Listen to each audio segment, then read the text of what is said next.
how much longer before we get hit with a copyright infringement for by Van Halen for this intro music? I'm checking the mail every day to get the Okay. cease and desist. Dude, I tried using some like AI app. I'm not kidding. I forgot to send it to you guys. Some like AI generative app to create us like a little jingle, like an intro jingle. I was like, create an upbeat rap beat to like for like a UCLA based sports podcast named the SBS podcast. And it was kind of sick, but like I want to I hear did it. yeah, well, fuck, I should have pre-programmed that into this episode. That would have been really fun to play like live. Maybe next time. Yeah, I'd be down. Cool. Big news today is that the UCLA Football Head Coaching Search Committee was announced, and parts to like, certain surprises, parts to not like. We kind of got like a full spectrum here. To go through the names, we've got everybody's favorite Martin Jarmond, the athletic director. Casey Wasserman is back in UCLA football affairs. Eric Kendricks, the 2014 Butkus Award winner, is a part of this. Adam Peters of the Washington Commanders. Bob Myers, another Bruin great from the Golden State Warriors.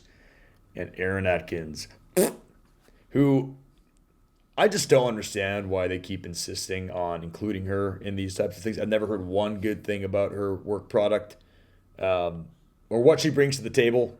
I mean, not to be harsh off the bat early on in the episode, but I just haven't heard good things, and I'm being honest. Yeah, I'd So say yeah, 4/6 of this is great. 4/6 of this search committee is people I would have picked. I mean, Casey is probably UCLA football's biggest donor. So obviously it's a good thing to get that person involved in the search and kind of being on board with who you're hiring from both a personality aspect, and also obviously he runs a very large multi-million dollar, hundreds of million dollar company in the Wasserman agency, and he's also running, LA 28. He's the chairman of that. So like he's got a lot of things going. He's a smart dude. And he cares about UCLA. Eric Kendricks, I mean, everybody's favorite, linebacker, especially for us. yeah. I mean, for sure. But is this not just a total curveball? Like, So surprising. really, just out of Yeah. nowhere. really surprising. I didn't know that was like a plan to kind of incorporate like a younger football alum. I didn't even know that's kind of the line of work that Eric was trying to get into. Last time I spoke with him, we were trying to get him on the podcast, and I was like, "We can plug your like Instagram Reels thing that you're getting into." And he's like, "Oh yeah," and then he did me a massive solid. I've got a client that's a big Bruin fan that closed his first deal at his new firm. I reached out to my manager, who's really tight with EK, and he got Eric to sign a ball like addressed to the guy, being like, "Congrats on XYZ." And the guy he lost his shit when he got it. So yeah. Eric's a fucking great That's dude. sick. So certainly an addition, like a great addition to the committee. I just was like I did not think that he was involved in those types of things. So It's an interesting mix. It's an interesting for mix. sure. You got your business heavyweights, right, and then you got Eric Kendricks, who's more on the player side. So I like that they threw him in. Different, shake up the net dynamic. He sort of knows a little bit more of the field from like the player side, and like he's not too far out of the picture. I mean, it was just a little under 15 years ago, so it's not horribly distant. So I like that they threw him in there, but was I surprised? Hell yeah! When I saw that name, I was like, "What the Eric Well, Kendricks?" I think his biggest asset is that he's the only one in that room that has like direct firsthand experience of UCLA's most recent legit success. Yep. Like he Yeah. he knew what that felt like. He was a part of what created it. So just that perspective being present. What do I know? I mean that could be huge. Yeah, But- and Adam Peters and Bob Myers, in my opinion, are no-brainers on. I don't know why it took so long for us to tap folks like this in the first place. Where were they, a year and a half ago?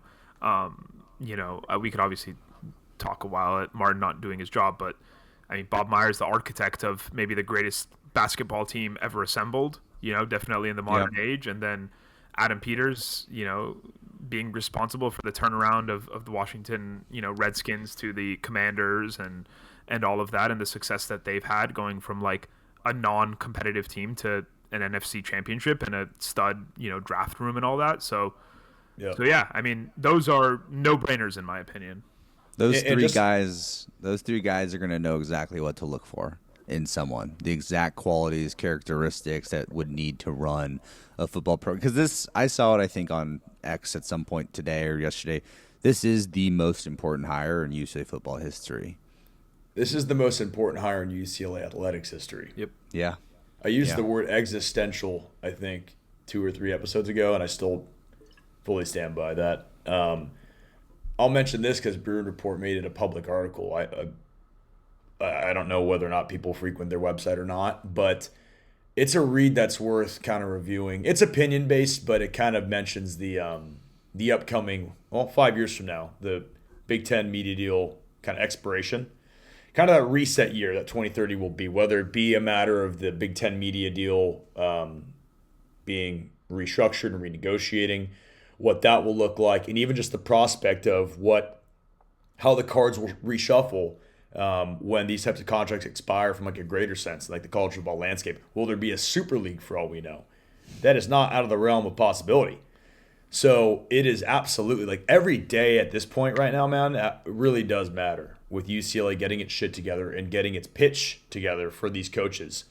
And then I just want to go back quickly to Wasserman. It was kind of when I saw his name listed, it was kind of a relief for me because he's the only like real whale donor that I know by name. I'm sure there are others, but he's, obviously the most prominent and the most publicly well known. He was maybe the biggest architect in bringing in Chip Kelly, which at the time, I still don't fault him for that, was the top guy to get. Florida wanted him. Yep.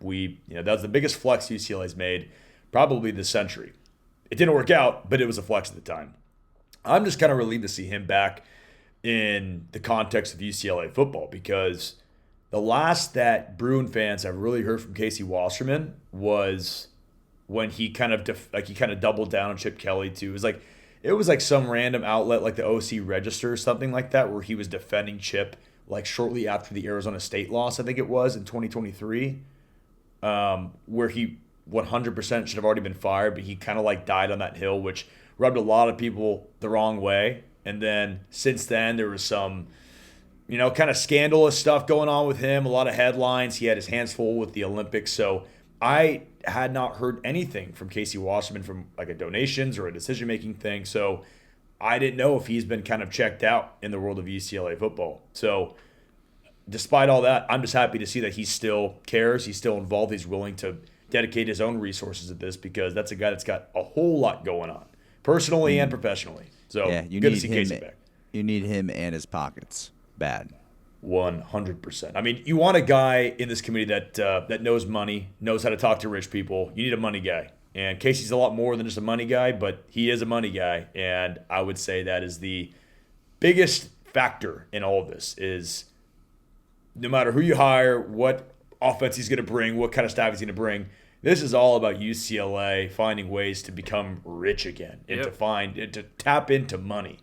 So having a guy like him in the room, dude, I'm fucking all for it. I was going to bring up Absolutely. a parallel to Michigan getting Bryce Underwood with Larry Ellison, the CEO of Oracle, or the founder of Oracle, who's like their whale donor. And don't get me wrong, Casey Wasserman is not a Larry Ellison, who's like a top 10 richest man on planet Earth. But Larry Ellison essentially went to Tyrone Moore and the Michigan Athletic and was like, what check do you need to get, Bryce Underwood into Michigan? So if you have a guy like a Casey Wasserman in this head coaching search committee, can talk to a coach, be like, hey, who's your quarterback? Who are your target players that you need to bring with you, a la Kurt Signetti to Indiana, to succeed day one? And I'll write those checks for those players to come. So I think it's really important to have that. We can get a guy like that. I know a guy like that. You just gotta stop writing checks to UCLA Health. UCLA Health is that needs to be the only whale. I mean, once college football enables a NASCAR approach to operations where we can just put logos on anything and have them pay for whatever. UCLA, we're top 5. Yeah. UCLA football presented by UCLA Health is like Easy. we are Alabama, and also we don't even really have to sell our soul Yeah. because it's still got the 4 letters on the fucking jersey. It's not going to be UCLA football presented by Pacifico, which would maybe be a lot cooler. That'd be pretty sick. Now that I hear the words come out of my mouth. But you get what I'm saying. But okay, I think the biggest headline here that's kind of unfortunately, I guess, stealing the show is, and that's a shame because we just talked about some really exciting names. It's the inclusion of Jarman. And not only just his inclusion as being listed in the committee, but even, cited as leading it. He's kind of the spearhead in it, which is just language that is just a canker sore on the lips of life to UCLA football fans in September of 2025. Here's the thing. I think there's two ways to look at this. One, kind of good. One, pretty fucking terrible. First way to look at it is I have a very, very tough time imagining guys like Casey Wasserman, guys like Adam Peters, taking fucking orders in direction from a guy like Martin Jarman. Let's be real. Let's take a step back and not look at like a UCLA PR release and be like, how is this? What's the dynamic of this table going to look like? And it's not Martin Jarman telling those guys what the fuck is good. You know what I mean? Are we in agreement there? Totally. That was going to be my first thing that I brought up on this segment. Yeah. So I think that's a positive, and it kind of, I guess, reaffirms the idea that Jarman's name is listed as this formality to kind of just, no decision has been made yet on his status as AD. There's talks of maybe whether or not he's in that role by the end of the year. So maybe this is just a way to kind of, appease the university, put his name on it, let the guys do their job. So that's all fine and dandy. But on the flip side of that, I think, assuming that's the way it plays out with the whole dynamic thing, is that I don't think that structure and that whole setup is going to help UCLA sell itself to a legitimate, football candidate. By essentially having a lame duck AD just kind of sitting on the fringe of this whole serious search and discussion. Mm-hmm. You know what I mean? Yeah, being who's really in charge here, who's making the decisions. Yes, and I just think UCLA, man, has, especially with the few weeks that it's had, even a few years that it's had, I think it's got a big perception issue. And I think that UCLA has a lot to prove to these candidates and not the other way around. I think this whole quote-unquote interviewing is a lot of UCLA selling itself to these, you would think, qualified head coaching candidates. And what is certainly not going to look attractive to guys like that, call it fucking Kalen DeBoer, is going to be this weird puppet government with no clear leadership. I've seen the prospect of us hiring a football GM. I see that floated around a lot. That's who the football guy would be reporting to. But I guess I just don't get why, if we're having to go through these gymnastics in the first place, then why is he even here? Just fire him. You know what I mean? Yeah. I mean, it's like if you were to go interview for a role with a company and they're like, yeah, well, you got this manager, but this person's also going to be sort of your direct report. And then you're also going to have this person in the wing that's going to be able to tell you what to do. Yeah, it's who am I here to impress? Who could fire me? I got to know my structure here, man. What's my chain of accountability? Exactly. And with this, I think you said it, this hierarchy government, it's you're getting that from 4-5 different angles, right? We can't UCLA football, if we're going to attract a high quality head coach, we cannot function like 2004 Baghdad, Iraq. There can be no American puppet governments that are just getting their strings pulled. It's got to be a true democracy. Look at Ross with the Desert Storm. No, that was come on. That was the War on Terror. Sorry. Yeah, there you go. Really quick, I want to play a clip from Inside College Football on CBS. Let's hear the words from Bruin great Randy Cross. Particularly about 10 miles away. But how come you see some teams do turn it around? Indiana. Do bring teams in. Do spend the money. Do have a general manager that's got a clue running their organization. I agree with that. UCLA is clueless. They're rudderless. They're leaderless. And it's been decades since they had anybody there that had a freaking clue as to A, what they want to do, and 2, how they're going to do it. If you it sounds simple. They're a high quality. They're in a better school in America to go to than UCLA. But that athletic department is a joke led by the football team. Well, Okay, first, I kind of want to just play that so people that listen to the show don't think that we're just this fucking depressing echo chamber. That soundbite right there was kind of a testament to our whole body of work this year. I think that was the SBS hotline. That sounded like, you know what? That was Bojangles. Well, yeah, when he's Wait, dude. beers. Wait, I didn't know LaDouche worked for CBS. Sounded real familiar. Also, I think this is also kind of a good, that soundbite kind of reminds me, this is a good opportunity to kind of clarify some things because I'll speak for myself. I'm very vocal about I'm very critical of the athletic department. Having said that, I think it's important to remember that there are a lot of really good and hardworking people in that athletic department. And my criticisms are mostly lobbed at the brass and leadership and executive decision making. Since I've started this podcast, I've had the chance to speak with a lot of people that work in the AD. I call a few of them friends. You know, they're great people. A lot of them are Bruins themselves. So I think it's also in times like this kind of important, and I got to check myself, at times as well. It's important to remember that, the AD, it's not just a bunch of fucking people that are hell-bent on destroying UCLA athletics. There's a lot of people in there that really do want this to be turned around and really do care. I get the frustration. And Martin Jarman, I think, is the worst athletic director in the history of college sports, and I'll die on that hill. But I do think it's important to remember that there's still a lot of talented folks in that AD, and I think with the right leadership, they can do fucking great things. Because I think a lot of them are just as frustrated as we are, just in conversations with them. 100%. So, yeah, they want the same exact things that we do. Salespeople sell more tickets, they'd make more money, right? Everyone would be in a better financial state. Everyone would be probably a lot happier showing up to work. But you're exactly right. Like the executive leadership and the people that are actually making the decisions are really the ones that, are to blame. And that soundbite's interesting because the second part of what he said is, and you got to know what you want to do with that vision or something along the lines of that. Yes. Yeah. And I feel like UCLA has at times had a little bit of a roadmap in certain areas, but ever execute on that? Not really, Yeah. Ever since, the Kendrick days ended and then the Hundley days ended for the football team, at least. It was maybe 1 or 2 years during the DTR, era where it was like, okay, this is sort of promising and never really went anywhere. And a lot of that can be attributed to, just the lightning in a bottle effect. Things kind of aligned. And, So, but no, I agree. The last thing, I know we've been talking about the committee a lot, but it's worth mentioning, no Troy Aikman.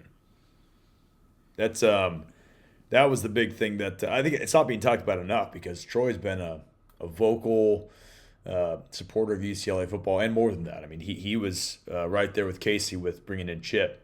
And, he'll shout at UCLA whenever he can when he's in the booth. Is he Fox? ESPN now. ESPN. From what I've gathered, he's not too thrilled with things right now. I don't know. I'm definitely not speaking for Troy Aikman. I don't know if he's got a great relationship with Martin Jarman. I don't really know who does. I've even heard, and this could be, this is just not speculation. Hearsay. I have heard this. I hear that, and I don't know if we've talked about it on the show, but just to kind of provide some background, there was some drama with the number that Nico was going to wear this year. He wore 8 at Tennessee, and he wanted to wear it this year for UCLA. And he was, according to this story, he really wanted to wear it to UCLA. And as we all know, or if you don't know, number 8 is retired at UCLA. That was Troy Aikman's number. Arguably the most successful NFL UCLA quarterback to ever come through the program. And according to this story, Troy wasn't very happy that this kind of turned into the situation that why am I even having to defend this number? It's retired. It's not set aside for the next guy that wants it, that asks. My number has been retired. It's on the press box in the fucking Rose Bowl. Yeah. So I heard the same story, Ross. I hear that didn't really, it's like, oh, so now there's a head coaching search and you want my fucking full, services in the middle of my season where I'm, working Monday Night Football and so on. So, again, I'm not going to go on the record and say that that's why Troy Aikman's not involved in the head coaching committee. But I don't think that just kind of got his UCLA juices flowing, having to defend his retired number against an incoming transfer quarterback. And he's been vocal about the struggles that UCLA's had. He's posted on his Instagram about the Rose Bowl, and even as recent as like a couple weeks ago or last week. So he's definitely involved and he cares. But yeah, why whether we asked him and he declined to be on the committee, or we didn't ask him, I don't know which is a little more upsetting. I'm going to, is presume the right word? I'm going to presume it's the former. Yeah. Yeah. I have a hard time believing that we would not ask him to be a part of this because committee. had he been on this committee, that's the biggest UCLA football presence on that committee. And that's an all-star committee. If you have dude. Bob Myers, Adam Peters, Troy Aikman, Eric Kendricks, forget the other two names. I even forgot the other two names already. Star power. Yeah, just shows that you're bringing your big guns, that we're not playing games anymore. But moving on. We've spent 24 minutes talking about the committee. It's a big deal though. It's worth talking about. But moving on. I guess we'll call this breaking news. Let's assume that this airs tomorrow morning on Friday. It will. It has to. Northwestern's in 2 days. On Friday, September 26th, a mobile billboard will be driving throughout Westwood basically all day with a message urging UCLA to fire athletic director Martin Jarmond. For those at home that aren't aware of what a mobile billboard exactly is, it's essentially like a large double-sided rectangular billboard that sits in the bed of a very large truck. And from what I've gathered, it's basically going to circulate throughout Westwood. It's I think it starts at 11, goes to late afternoon. I'm sure there'll be plenty of media coverage of that on social media. I don't know where it's going to come from. Definitely won't come from me on SBS. I definitely don't have my alarm set to go drive over to Westwood and record the truck and record the living tits out of that thing. And then additionally, rumor has it that a second initiative is underway to take to the skies and fly an aerial banner over the Rose Bowl during the Penn State UCLA game on October 4th. So the pressure is officially on, I guess you could say, if you're sitting in the big chair at the Morgan Center. I've heard this. I've heard this a few years ago, Ross. I don't know if this story sounds familiar. But it would be funny if we put "Read the Room," Martin Jarmond. Yeah. That was on the last banner. Oh, was that the last one? Yeah, that was the last one. Original creative thoughts. That was the last banner that I definitely did not contribute monetarily to. Which banner do you think we gets more impressions? Aerial or ground floor? Dude, Penn State. An aerial banner over a Big Ten matchup that involves a top 5 team in the country that's fucking crazy, dude. I'm assuming it'll start flying during the tailgates. Just CBS is picking it up in the sky. Dude, the Goodyear blimp and the UCLA banner are gonna be dogfighting. Scores for aerial. The Red Baron's gonna get involved. We're gonna have the Battle of Britain taking place over a 70-0 beatdown, Penn State UCLA. Oh, what a fun program to follow. Clearly UCLA fans, they were not appeased by just the firing of Deshaun and would rather see Jarmond as kind of this final, I guess, step in total regime change that a lot of UCLA fans obviously deem as necessary to transcend from this rock bottom that we are certainly in. The bye week couldn't have come at a better time for Martin. Oh, it could. Absolutely. He was able to fire a head coach, get some fire off of him, and because we didn't have another game to embarrass ourselves in the national media coverage, and then Gundy got fired at Oklahoma State, so you're kind of taking away some of the coverage on UCLA. He's couldn't have come at a better time for him. I really am pissed about that. But Probably unfortunately slept pretty well last week. Yeah, exactly. Dude, if you're a UCLA fan, I mean, we obviously we've already talked about the aerial banners, but it wasn't too long ago that we saw one of those mobile billboards. It might have been the same guy that organized it for the Steve Alford thing. That was my junior year, I think, in 2018. They had Dan Guerrero's face on it. They had Steve Alford's face on it, saying UCLA basketball deserves better. And both planes and trucks were driving and flying throughout Westwood. And I mean, for what it's worth, Alford did not last much longer. No. So and then a Final Four followed not even 3 years later. I mean, dude, people can question the effectiveness of doing this, and it's kind of become UCLA's thing. Maybe I haven't been paying attention, but there is no other fan base in the country that kind of this is our doing mobile billboards. This is who's a superhero that has a secret weapon? Give me an example. I'm not a Marvel nerd. Iron Incredibles. Man. No, he's kind of got generic hand blasters. This is you guys Lord of the Rings fans? Yeah, sure. Sting from Frodo. Okay. This is UCLA's deep cut. Sting. This is SBS After Dark. Dude, this has kind of become UCLA's really cool sword. We are kind of making a brand for ourselves from just continuing to take to the skies. And look, whether you want to shit on UCLA fans for doing that or not, put your money to NIL instead and blah, blah, blah.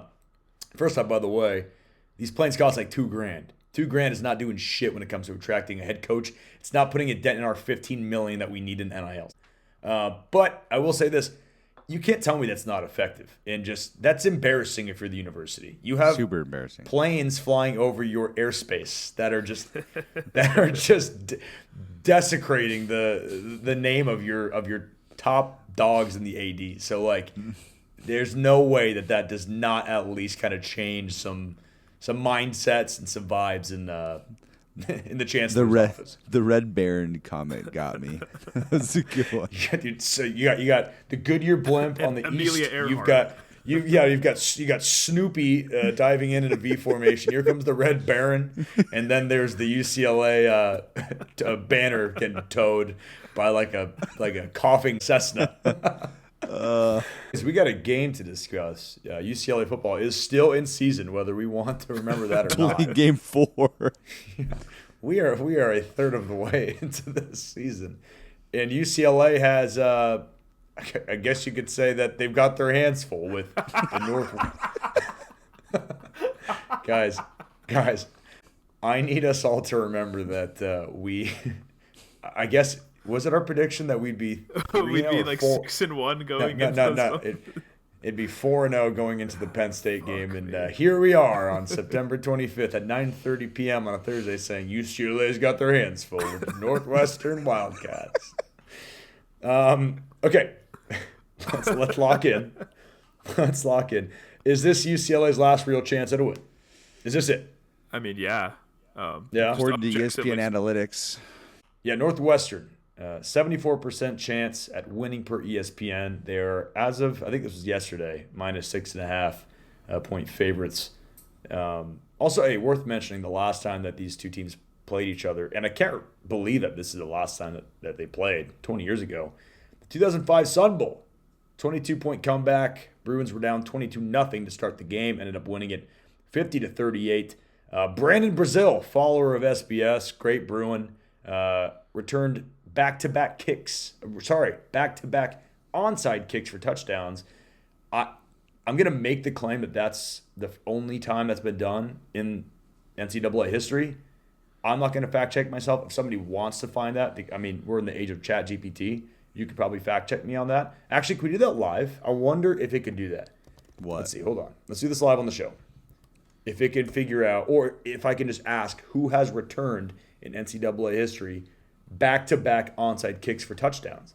And I bet you it says Brandon Brazil. Hold on. Ready?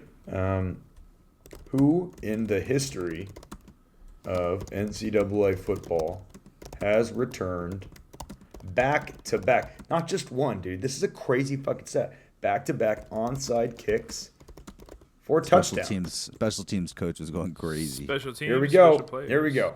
Search. How to do? I'm getting Kermit. I got nothing, dude. I wasn't able to find any record of someone in NCAA history returning back-to-back onside kicks for touchdowns. Anthony Davis of USC of all places in 1972 returned two. Returned two. Yeah, Wimbledon's nightmare. And Even ChatGPT's giving it to us. returned 2 consecutive kickoffs, not onside attempts. See, this answers my question. That is easily the only time that's ever happened. Shout out Brandon Brazil. Fucking great dude. Yeah. This 2005 team, UCLA. Bringing up Northwestern, clearly I just don't want to talk about this matchup because it depresses me. Yeah, They let's called forget the game that's coming up. Let's talk about 20 years ago. They called them the Cardiac Bruins. And by the way, this team won 10 It fucking was a games. 10-2 year, right? Yeah. 10-2. A bad 2, but it was 10-2. They played Stanford where they trailed 24-3 late in the third, won that one in overtime. At Washington State, trailed 21-0 in that one. Ended up winning 44-41 in overtime. And then there was Northwestern, the bowl game, down 22-0 to start the game and won that game as well. That's a fucking crazy season. They had a crazy win over Cal, who was ranked. They might have had Deshaun Jackson. But yeah, shout out to the 05 Bruins. Yeah, okay, so back to reality, back to the big 2025. Tim Skipper, Fresno State interim in 2024, who played at UCLA, by the way, lost to the Bruins. He will be leading UCLA as the head man in the headset. Have you guys had the chance to listen to any of his media interviews or kind of gotten a sense of his vibe just yet? Yeah, I listened to his intro one in full, where he was introduced to the beat reporters and the folks at the first practice after Deshaun got canned. I don't know. He seems nice enough, and he's been in this position before, so I guess that's somewhat encouraging. But my expectation is incredibly low, and I don't think he will do anything significant. Okay. Wow. Mr. Positive. Okay, here's what I was going to spin is that the only thing that's kind of giving me hope for this game is do you remember, not to bring up these fucking assholes for a second time on this show, but do you guys remember 2013? I think it was Kiffin that got fired at SC. Mm-hmm. Yeah. And Ed Orgeron was their interim head coach. Massive surge under that guy. Yep. Could you maybe see a second wind from this UCLA team, even if it's just against Northwestern? I'm not saying we're going to play Penn State tough. We're going to go to fucking Columbus and not lose by 90. But could we see us beat Penn State? Beat Northwestern, and maybe just kind of get.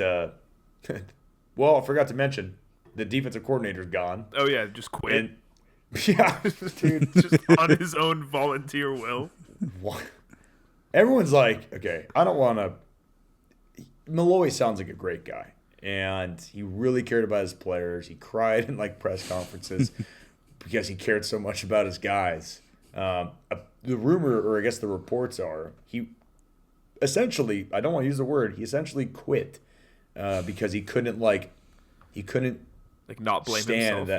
He couldn't not blame himself for Deshaun getting fired. And I'm just look, great guy, sounds like a very selfless guy and cares about others, but that's not who I want coaching my defense. You know, my defense is supposed to be full of psychotic, cold-blooded killers, not guys that can't move on from the head coach getting fired and not being able to emotionally recover. I really don't mean this to be disrespectful and to shit on the guy. I think he probably has a future in some capacity of in a football role or in an AD. The guy seems to be really passionate and care about his guys, which is great.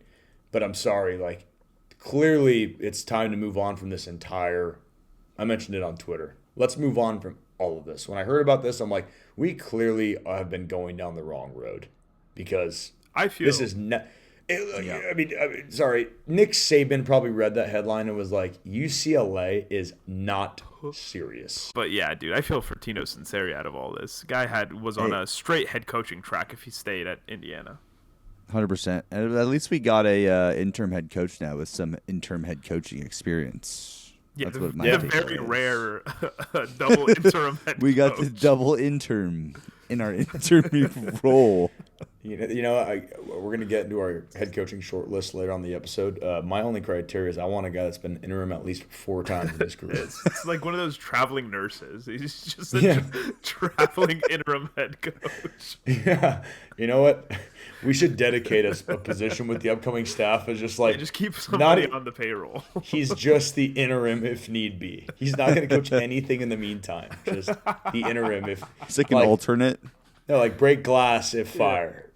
Not to go back to Ed Orgeron, but on the topics of interims, going back to Ed Orgeron, did you guys know the only reason he didn't get the USC job was because he couldn't beat UCLA? Like, he was doing a great job up until that point in that 2013 season, but the fact of the matter is that he lost 35-14 at the Coliseum to the Bruins after, I don't know if you guys remember this, he claimed at like the Beat UCLA bonfire on USC's campus to quote, "We're going to bring," it's questionable wording, but these are his words, not mine.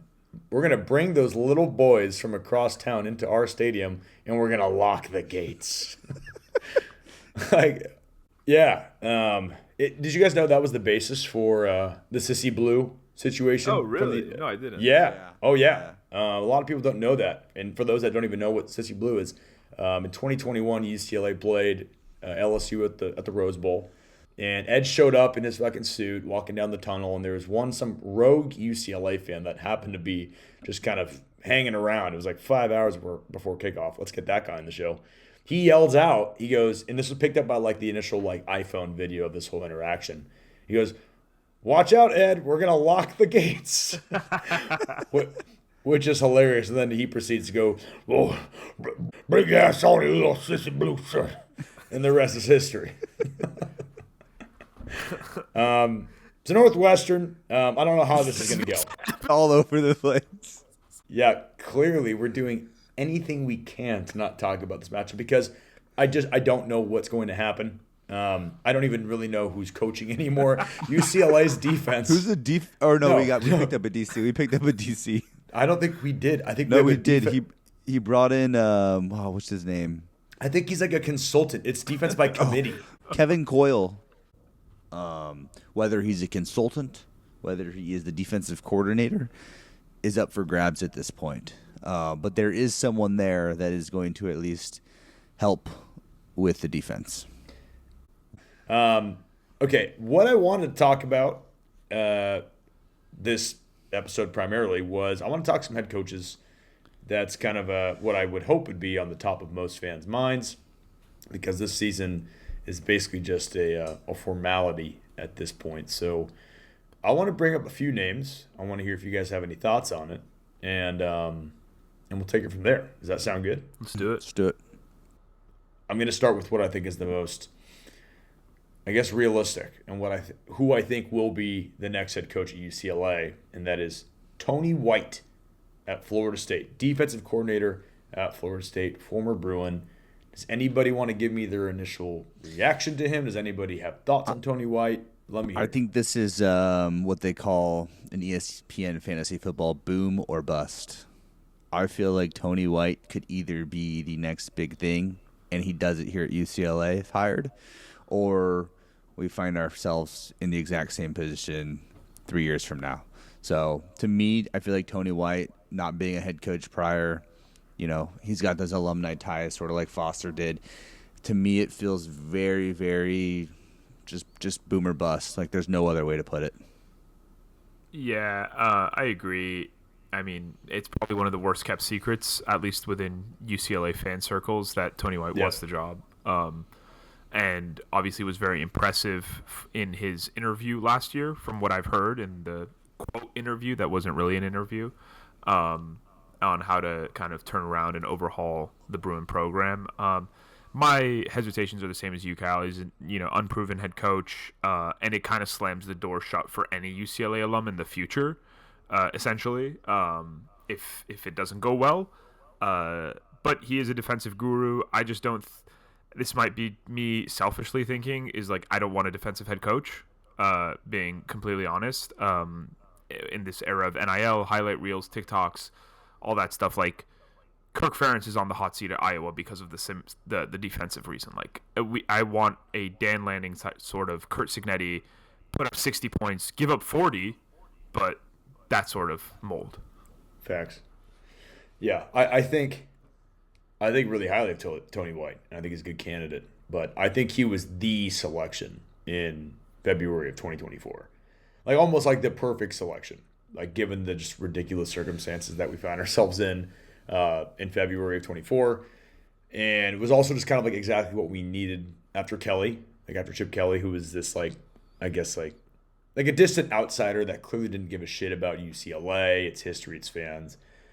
But having said that, he was the perfect hire, and to your guys' point, I don't think he's the perfect hire now. And as a matter of fact, I don't really want him at all. No disrespect to him. I don't want back-to-back nostalgia alumni hires and back-to-back guys at that have never been a head coach. And don't get me wrong, he is far more qualified than Deshaun Foster ever was. Without question, I do not want to blur those lines. It's not a knock on Deshaun. It's not a knock on Tony White. It's just how it is. So, like, am I going to be distraught if Tony White ends up as being the guy? Definitely not, because I think, like, the ceiling with him is definitely, like, pretty high if he were to come here and work out. He's had really good defenses at Nebraska. Actually, I knew guys that played under him at San Diego State that thought he was a really good coach. And he's doing a fucking great job at a high-profile job in Florida State. So definitely a legit candidate. But what I'm getting at is that UCLA needs a proven head coach. And this is a critical coaching hire that we just alluded to earlier in the episode. And you have to get this right. And I think UCLA absolutely needs a sitting head coach that is active in modern college football, which brings us to our next candidate, Jedd Fisch, Washington head coach. Who wants to give us the thoughts on Jedd Fisch, or should I go? I can start with this one. Obviously, I think out of the sitting head coaches, he's probably the biggest name that's known. So it would be like a home run hire in that respect. Like you'll get the national recognition. And he's an incredibly good recruiter from everything that I've heard, especially in the West Coast. He's a West Coast guy. McVay offense sort of guy, Arizona, Washington, UCLA. So he knows the region. He's been a couple years in the Big Ten now.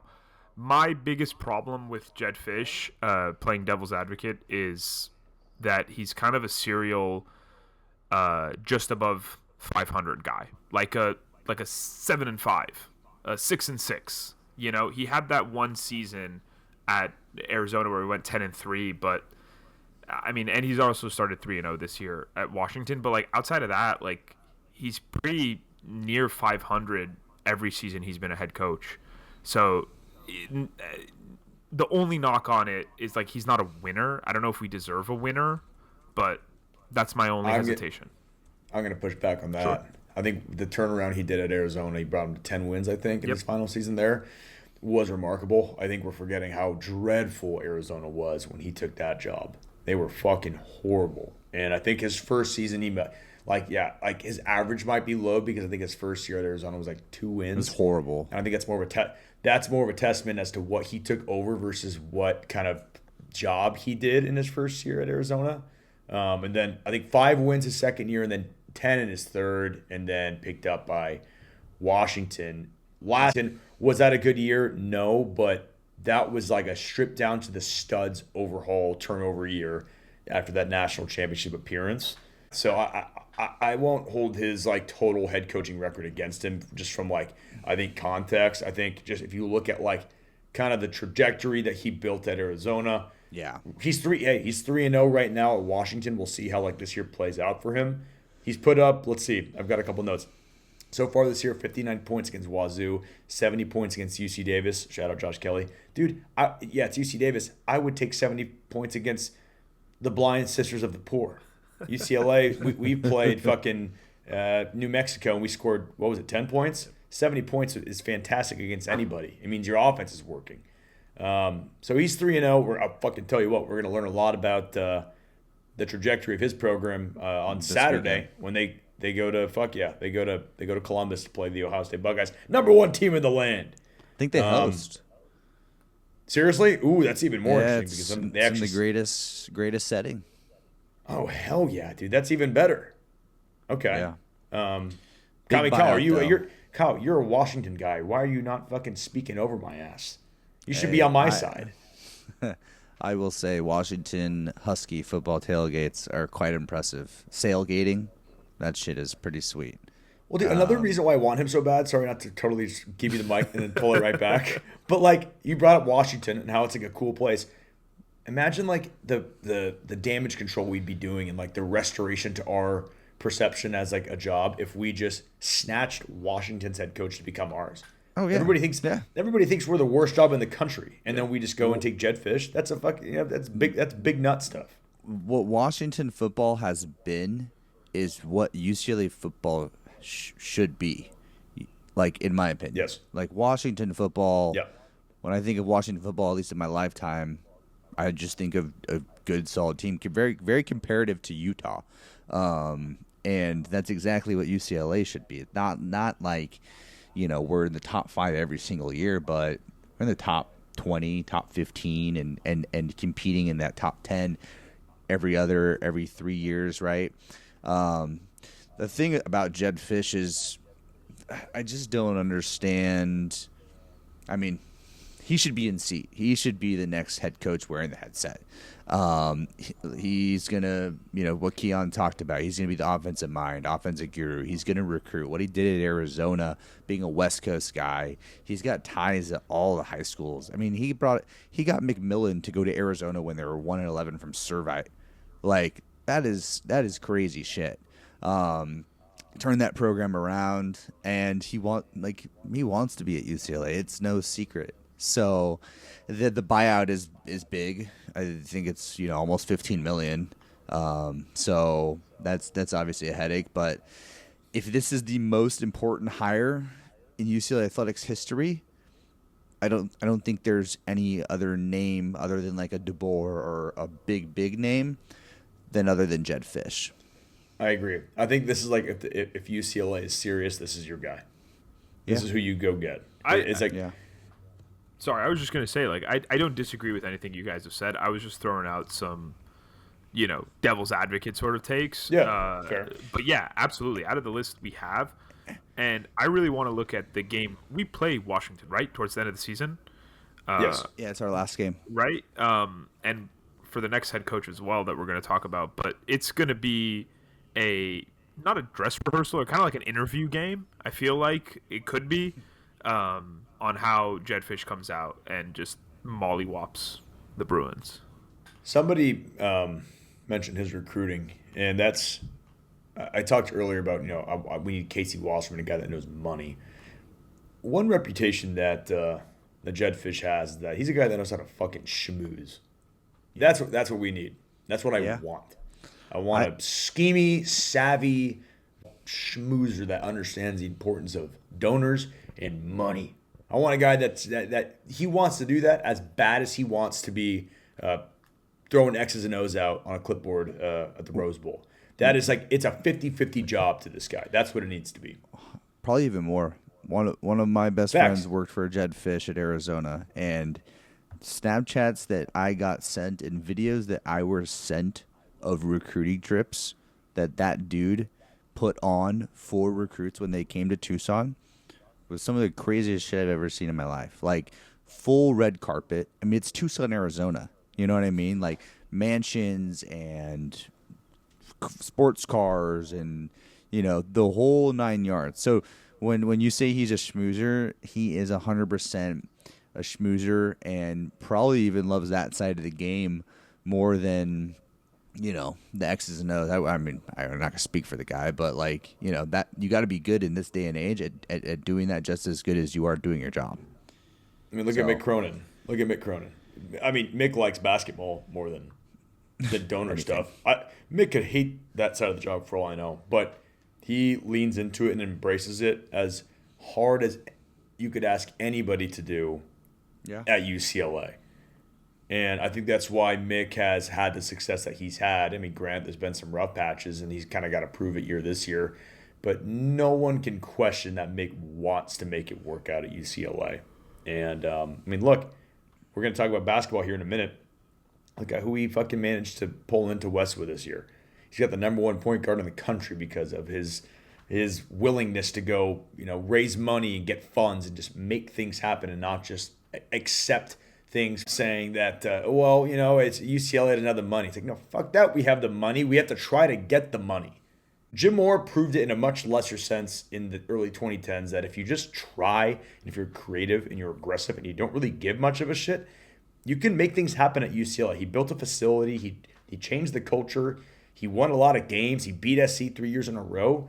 You just need someone that comes in here that has balls. He created. Is that so much to? Yeah. Is that so much to ask? I mean, look at fucking Kirk Cignetti at Indiana. A guy, you need that mold. A guy who comes in and says, "Fuck you. I've won at every level I've been in. I'm gonna win here. Try and stop me." Kind of like an undeserved arrogance in a basketball school with a basketball history, and from the brinks of irrelevance, you're going and beating Illinois by like 70 points, who's one of the best teams in the country. Do you guys remember when we did our season preview last year? And I remember we went over Indiana. We got to go back on that episode, and we were like, "Who the fuck is Indiana? Kirk Cignetti, James Madison? Like, who the fuck are these people? Like, we're beating these guys by like 2 touchdowns." And look where they're at now. Now we're literally like, we don't even mention him on our coaching candidate list because he's like so out of our league. I would do so much to get Kurt Cignetti to be the head coach at UCLA. Yeah, I mean, I don't want to get into these names, but like, if we're talking about like big fish that like would be the most fun to just kind of think about. You see Lane Kiffin thrown around a lot. That there's no real teeth to that. I don't see him leaving. We'll miss. No, especially after his daughter Dabo is also dating. Yeah. Yeah, his daughter's dating. Where's the kid at? LSU. Yeah, he's got deep ties now to Ole Miss. He's not going anywhere. If you want to keep talking big fish, there's Kalen DeBoer. That's circumstantial. You would need him to eventually be fired by Alabama because UCLA. Why doesn't UCLA throw together an $80 million buyout, whatever the fuck it is? What is it? 50? 70. You're 70. Oh, meet me in the middle, buddy. Yeah. Sorry, I'm too jaded by the. Gundy is another big fish name I've heard thrown out that I do not want, for the record. No, okay, that you don't have to want anything. He's not coming. He's not going to UCLA. I would love Mike Gundy because you know what? I too am a man. I'm 28. I'm not a kid who does everything right. I fucking love Mike Gundy, and I'd love him at UCLA. Mike Gundy's drunk driving remarks are always.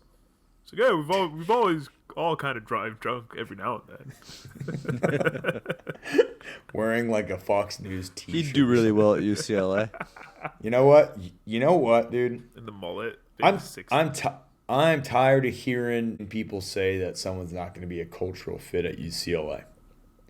I remember when Rick Barnes was almost going to be our head coach in 2017, 2018.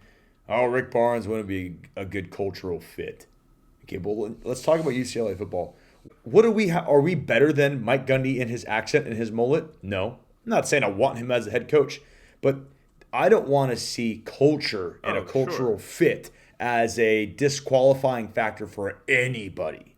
I want the most foreign, like, non-UCLA guy that we can get our hands on. I mean, I know we just talked about Jed Fish, who's literally just talking about 2 guys who are very much UCLA guys. No. Yeah, so, okay, I guess I'm not going to say that I want the most non-UCLA guy out there because, yeah, Jed Fish was literally our head coach in 2017.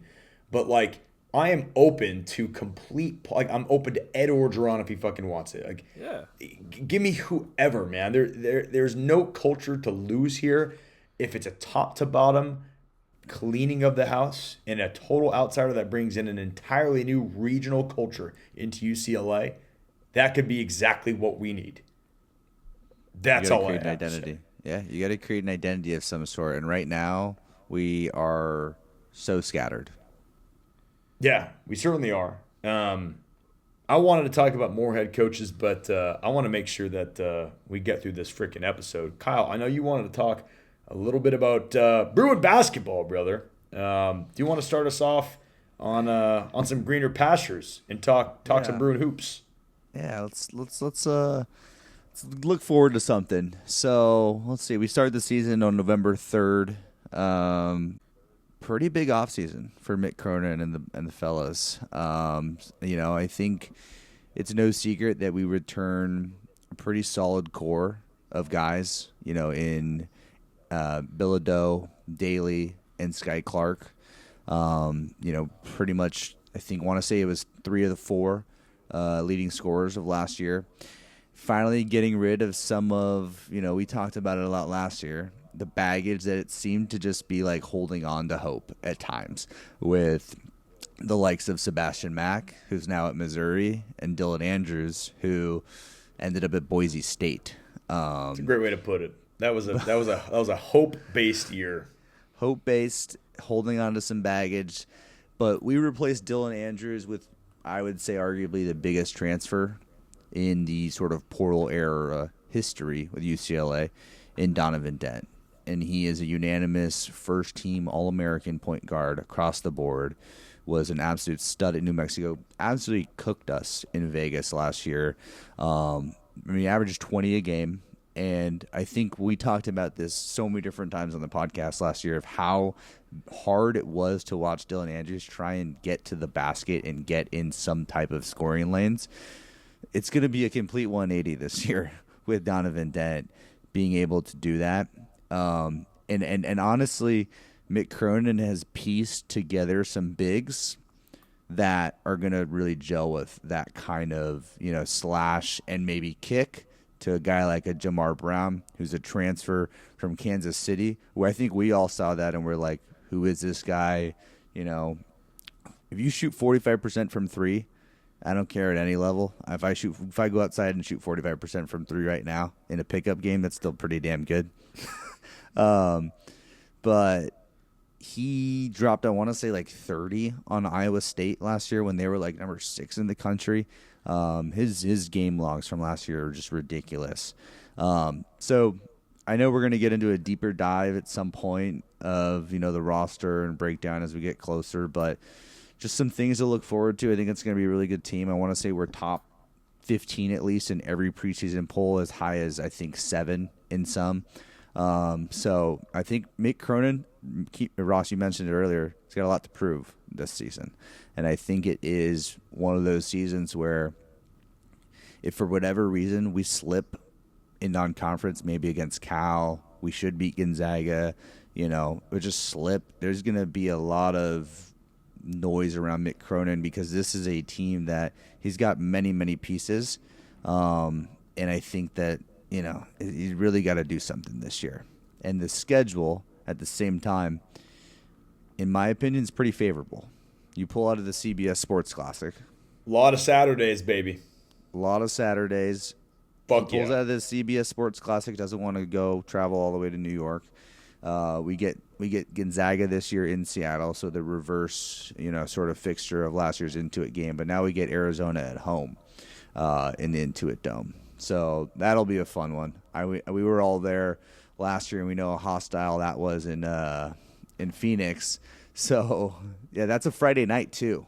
Dude, you mentioning that that trip down to Footprint it Yeah. is the name of the arena. Footprint. Yeah, That was one. I just got that dopamine hit from that win. Oh my goodness, having that at oh my god, we were getting ready to leave. What a fucking great game. I was about to say, should we do a SBS on the road in Seattle for the Gonzaga game? Like, that might be similar hostility.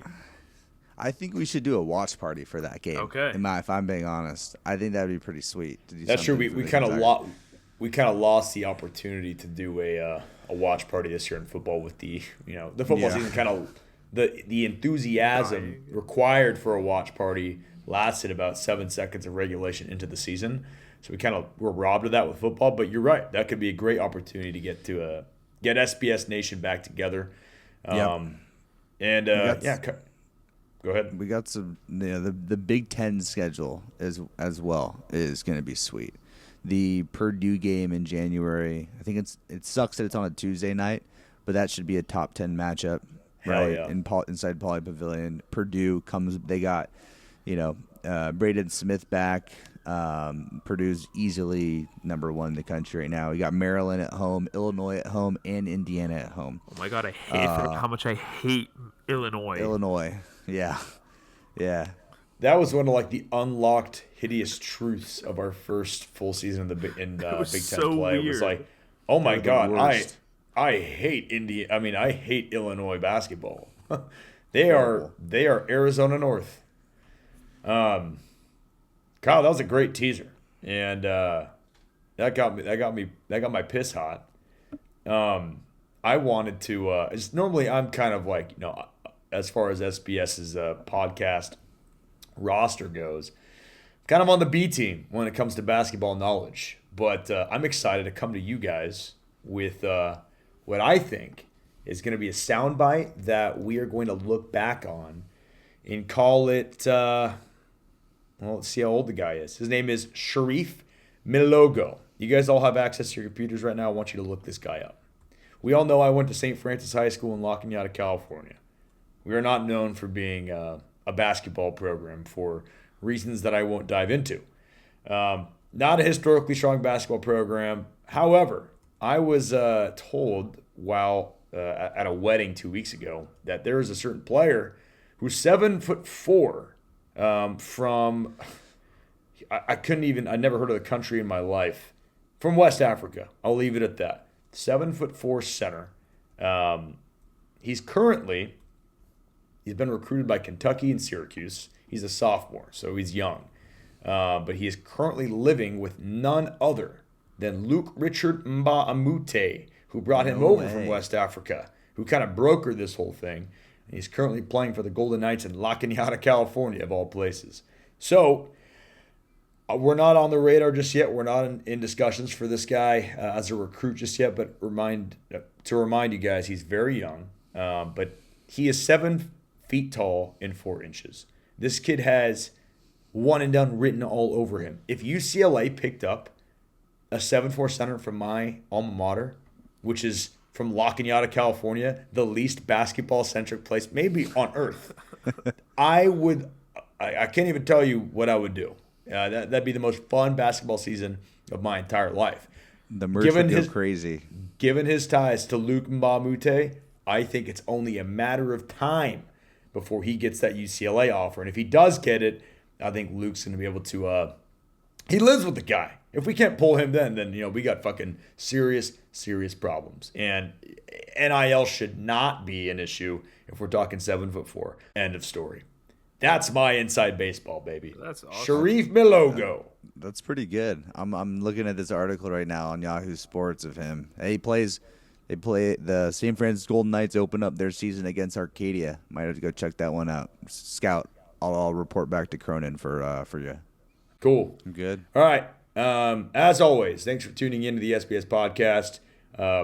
Wishing the Bruins best of luck against the Northwestern Wildcats at the healthcare center, wherever it is that they're playing. And we'll be back at it next week with another episode previewing the Penn State Nittany Lions. Here we go. But thanks again, and we'll catch you next week. Go Bruins. Go Bruins.